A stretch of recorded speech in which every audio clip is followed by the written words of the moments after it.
Osnovci koji se spremaju za polaganje male mature primetili su greške u zadacima u zbirkama za završni ispit koje su objavljene krajem prošle godine, javio je danas RTS. Jedna od grešaka primećena je u testu iz srpskog jezika u 7. zadatku, gde se traži da se odredi kojim stilom je napisan tekst.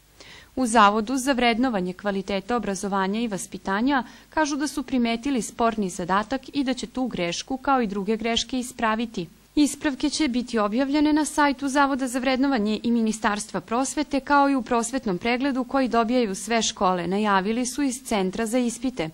I prethodnih godina se dešavalo da bude po nekoliko grešaka u zbirkama, ali se nikada zadatak u kome se pojavila greška nije našao na samom testiranju.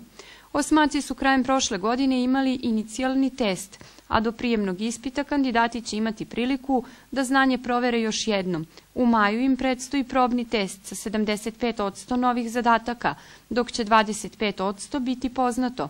Probu male mature imaće i sedmaci, koji će godinu dana kasnije, kada budu polagali malu maturu, polagati maternji jezik, matematiku i kombinovani test, koji će činiti pitanja iz 5 predmeta.